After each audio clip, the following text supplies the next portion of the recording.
দৰঙৰ ঢোলাত প্ৰবঞ্চনাৰ বলি এজন লোক। চোলা ফাইনেন্সৰ পৰা লোন দিয়াৰ নামত ধন সংগ্ৰহ এগৰাকী প্ৰবঞ্চকৰ। লোনৰ দালাল চক্ৰত পৰি ঢোলা আৰক্ষী থানাত এজাহাৰ দাখিল ভুক্তভোগীৰ। দৰং জিলাৰ ঢোলাত পোহৰলৈ আহিছে লোন দিয়াৰ নামত সংঘটিত হোৱা এক প্ৰবঞ্চনাৰ অভিযোগ।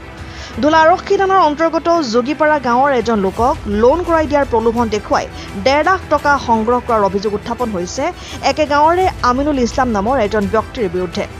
অভিযোগ অনুসৰি যোগীপাৰা গাঁৱৰ শ্বাহজাহান আলীক চোলা ফাইনেন্সৰ পৰা লোন কৰাই দিয়াৰ আশ্বাস দি বিভিন্ন সময়ত মুঠ প্ৰায় 1.5 লাখ টকা সংগ্ৰহ কৰে আমিনুল ইছলামে। কিন্তু প্ৰায় 6 মাহ অতিক্ৰম কৰাৰ পিছতো লোন মঞ্জুৰ নহল। লগতে সংগ্ৰহ কৰা ধনো ঘূৰাই দিয়া হোৱা নাই বুলি অভিযোগ কৰিছে ভুক্তভোগীয়ে। ভুক্তভোগী শ্বাহজাহান আলীৰ অভিযোগ, প্ৰতিবাৰেই বিভিন্ন অজুহাত দেখুৱাই সময় পাৰ কৰি আহিছে প্ৰবঞ্চক আমিনুল ইছলামে। কেৱল সেয়াই নহয়, এই ঘটনাৰ সৈতে এটা দালাল চক্ৰ জড়িত থকাৰো সন্দেহ প্ৰকাশ কৰিছে তেওঁ। তেওঁৰ দাবী, এই চক্ৰই একে কৌশল অৱলম্বন কৰি বহু লোকৰ পৰা এইদৰে ধন সংগ্ৰহ কৰি আহিছে। উপায়ন্তৰ হৈ শেষত শ্বাহজাহান আলীয়ে অভিযুক্ত আমিনুল ইছলামৰ বিৰুদ্ধে ঢোলা আৰক্ষী থানাত এখন লিখিত এজাহাৰ দাখিল কৰিছে। আৰক্ষীয়ে ঘটনাটোৰ নিৰপেক্ষ তদন্ত কৰি অভিযুক্তৰ বিৰুদ্ধে আইন অনুসৰি বিহিত ব্যৱস্থা গ্ৰহণ কৰিবলৈ অনুৰোধ জনাইছে ভুক্তভোগী লোকজনে। ইফালে ঘটনাটোক কেন্দ্ৰ কৰি অঞ্চলজুৰি তীব্ৰ চাঞ্চল্যৰ সৃষ্টি হৈছে। অভিযোগসমূহৰ সত্যতা আৰক্ষীৰ তদন্তৰ পিছতে স্পষ্ট হ'ব। শাহজাহান আলী, গাঁও যোগীপাৰা। কি হৈছে ঘটনাটো? ঘটনাটো হৈছে তাৰমানে মোক লোন দিম বুলি কৈ মোৰ পৰা 30 লাখ টকা লোন কৰি দিম বুলি কৈ মোৰ পৰা 1.5 লাখ টকা লৈছে। 3 লাখ টকা বন্দোবস্ত, 1.5 লাখ টকা কেছ লৈছে। নিয়াৰ পিছত এতিয়া লোনো নাই, মোবাইলো চুইচ অফ এওঁলোকৰ। কোনো সূত্ৰ আমি পোৱা নাই। এতিয়া কি কৰিম? মোক এই ঘৰ দিয়া সব লিখি দিয়া হৈছে, কাগজ পাতি বনোৱা হৈছে। তেখেত আমিনুল ইছলাম, এইখিনিতে অলপ আগতে। এইটোও যোগীপাৰাই হয়। সম্পৰ্কত মই গাঁৱলী হিচাপত নাতিয়ে হয়। আৰু প্ৰবঞ্চনা কি আৰু কি ক'ম আৰু। পইচাটো সি তাৰ এটা গ্ৰুপ আছে।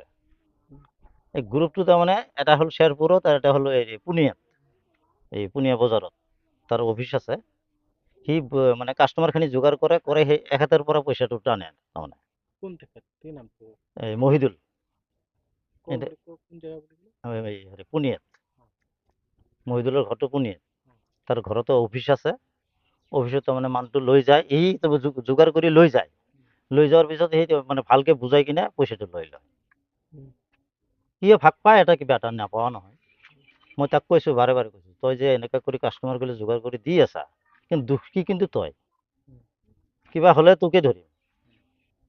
কয় হ'ব।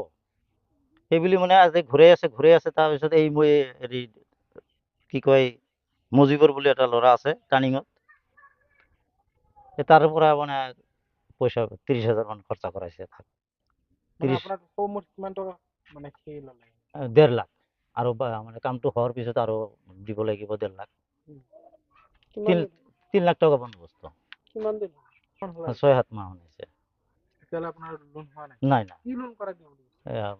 চলাৰ লোন, চলাৰ কোম্পানী, চলাৰ ফাইনেন্সত। এতিয়া চলাৰ পৰা এতিয়া গেল আকৌ কিবা এটা ফাইনেন্স বুলি ক'লে, এইটোত লৈ গ'ল। এই আমিনুল নাই, একো নহয়। তাৰপিছত তাৰ ঘৰতো যাই খবৰ নিলোঁ, এই মহিদুলৰ ঘৰত। তাৰমানে সি কাষ্টমাৰখিনি যোগাৰ কৰি দিয়ে আৰু দালাল। তাৰ একো কাম নাই, তাৰ দ্বাৰা এটা লোনো হোৱা নাই। কৰিছে। এই শুক্ৰৰ এটা কৰিছে, তাক 10,000 টকা খৰচা কৰাইছে। আফচাৰক কৰাইছে 40,000 টকা খৰচা। মুজিবৰক কৰাইছে মোটামুটি 70,000 মান টকা খৰচা। এটাও পোৱা নাই। মেচেৰৰ 20,000 টকা খৰচা কৰিছে। ঘৰৰ ওচৰৰ মানুহ এইগিলা চব। মই এজাহাৰ দিছোঁ, কালি দি আহিছোঁ। এই লোনৰ বিষয় লৈ পুলিচ প্ৰশাসন আমাৰ পইচাখিনি উদ্ধাৰ হ'ব লাগে, আৰু এনেকৈ ঠগবাজি যাতে আৰু নহয়, আৰু তাক বন্ধ কৰিব লাগে। আৰু আমিনুল ইছলামে যাতে মোৰ নিচিনাকৈ আৰু বেলেগক ঠগাব নোৱাৰে, এইটোৱে মোৰ পুলিচৰ উচিত তদন্ত কৰি তাক বন্ধ কৰিব লাগে। আমিনুলক দিছোঁ, নিজে হাতত লৈছে। দৰঙৰ ঢোলাৰ পৰা সলিমুদ্দিনৰ ৰিপৰ্ট N24 আছাম।